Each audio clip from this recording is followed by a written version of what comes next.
Eh bien, papa. Je dois partir maintenant. J'ai quitté le travail plus tôt pour dire bonjour et maintenant je pars. Oui, en effet. Attends une minute. Pourquoi es-tu vraiment venu ici, Thomas?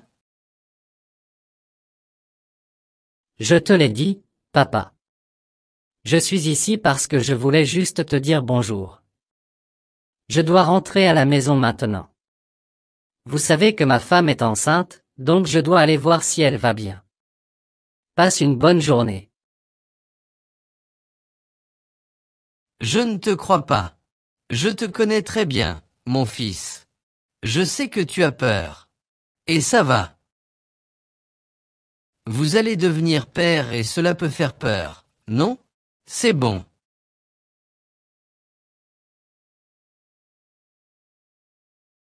De quoi parles-tu?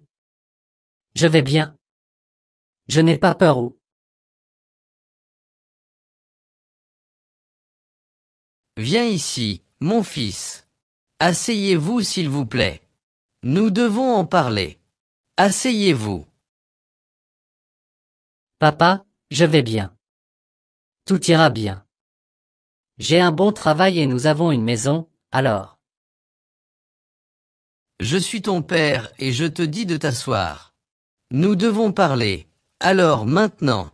Asseyez-vous s'il vous plaît. D'accord, je dois l'admettre. J'ai peur.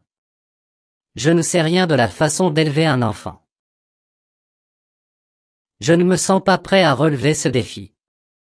C'est la chose la plus importante à laquelle je devrais faire face. D'accord. Détends-toi, mon fils. Personne n'est vraiment prêt à devenir père. C'est normal d'avoir peur à cause de ça. Mais je suis là pour vous aider. Chaque fois que vous en avez besoin. Je ne sais pas, papa. Et si je devenais le pire père de tous les temps? Je ne pense pas pouvoir y arriver. Bien. Écoutez-moi. Je vais vous donner quelques conseils pour élever votre enfant. Élever des enfants est l'un des métiers les plus difficiles et les plus enrichissants au monde. Croyez-moi. Et c'est aussi celui pour lequel vous pourriez vous sentir le moins préparé. Cela m'est arrivé. L'une des choses que vous devez faire lorsque vous élevez votre enfant est de renforcer son estime de soi. Les enfants commencent à développer leur identité en tant que bébés lorsqu'ils se voient à travers les yeux de leurs parents. Votre ton de voix, votre langage corporel et chacune de vos expressions sont absorbés par vos enfants. Vos paroles et vos actions en tant que parents affectent le développement de leur estime de soi plus que toute autre chose. Louer les réalisations, aussi petites soient-elles, les rendra fiers.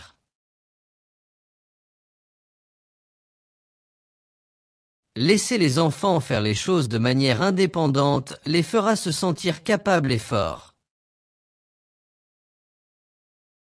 En revanche, déprécier les commentaires ou comparer défavorablement un enfant à un autre donnera aux enfants le sentiment d'être sans valeur. Et s'il vous plaît, évitez de faire des déclarations chargées de sens ou d'utiliser des mots comme des armes. Des commentaires comme « quelle chose stupide à faire » ou « tu te comportes plus comme un bébé que comme ton petit frère ». Ils peuvent causer des dégâts tout comme les coups physiques. Choisissez vos mots avec soin et faites preuve de compassion. Faites savoir à vos enfants que tout le monde fait des erreurs et que vous les aimez toujours, même si vous n'aimez pas leur comportement. Avez-vous déjà pris le temps de réfléchir au nombre de fois où vous réagissez négativement envers vos enfants au cours d'une journée donnée? Vous pourriez vous retrouver à critiquer beaucoup plus souvent qu'à complimenter. Crois-moi. Que penseriez-vous d'un patron qui vous traiterait avec autant de conseils négatifs? Même si c'était bien intentionné. Comprenez-vous ce que j'essaie de dire? Oui, papa. Je comprends. Mais j'ai toujours peur. Je ne sais pas. Je n'ai pas encore fini. L'approche la plus efficace consiste à surprendre les enfants en train de faire quelque chose de bien. Ou peut-être un autre exemple. Je te regardais jouer avec ta sœur et tu as été très patient. Ces déclarations feront plus pour encourager un bon comportement à long terme que des réprimandes répétées.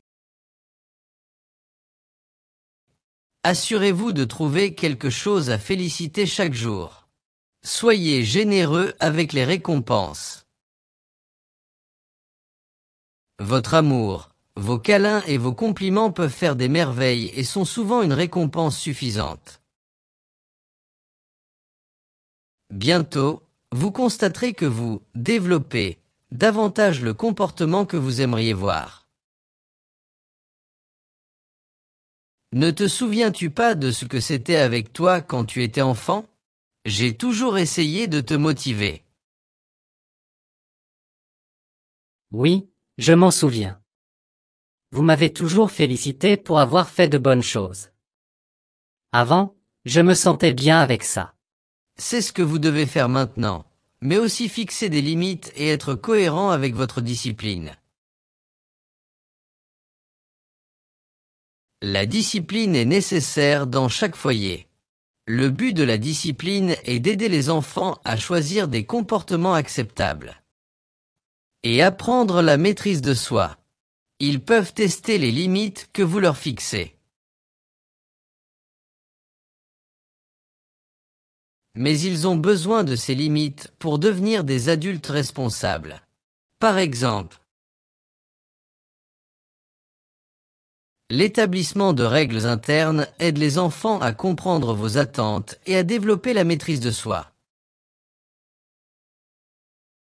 Certaines règles pourraient inclure pas de télévision tant que les devoirs ne sont pas terminés.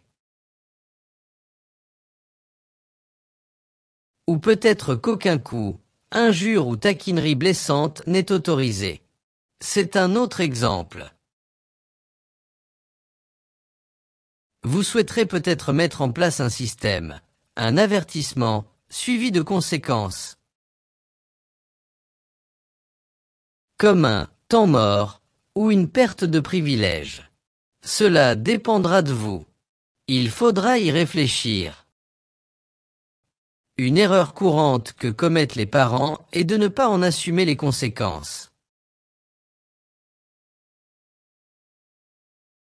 Vous ne pouvez pas discipliner les enfants qui répondent un jour et les ignorer le lendemain.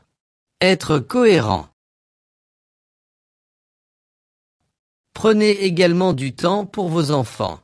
Il est souvent difficile pour les parents et les enfants de se retrouver autour d'un repas en famille. Mais il n'y a probablement rien que les enfants aimeraient plus que déjeuner avec leurs parents. Levez-vous 10 minutes plus tôt le matin pour pouvoir prendre le petit déjeuner avec votre enfant. Ou laissez la vaisselle dans l'évier et promenez-vous après le dîner. Il existe de nombreuses façons. Les enfants qui ne reçoivent pas l'attention qu'ils souhaitent de la part de leurs parents passent souvent à l'acte ou se comportent mal. Parce qu'ils sont sûrs d'être remarqués de cette façon. N'oubliez pas cela, s'il vous plaît. Faites également de la communication une priorité. C'est quelque chose de très important. Vous ne pouvez pas vous attendre à ce que les enfants fassent tout simplement parce que vous, en tant que parent, le dites. Vous savez quoi? Ils veulent et méritent des explications autant que les adultes. Si nous ne prenons pas le temps d'expliquer, les enfants commenceront à s'interroger sur nos valeurs et nos motivations. Expliquez clairement vos attentes. S'il y a un problème, décrivez-le, exprimez vos sentiments. Et invitez votre enfant à travailler sur une solution avec vous. Assurez-vous d'inclure les conséquences. Faites des suggestions et proposez des choix. Soyez également ouvert aux suggestions de votre enfant. Négocier. Les enfants qui participent aux décisions sont plus motivés à les exécuter. Tous ces conseils sont vraiment utiles, papa. Je ne sais pas ce que je ferais sans toi. Merci. Et j'ai d'autres conseils à vous donner, mais nous n'avons pas assez de temps.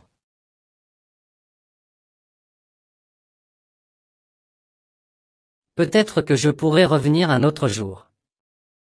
J'ai besoin de plus de conseils pour élever mon enfant correctement.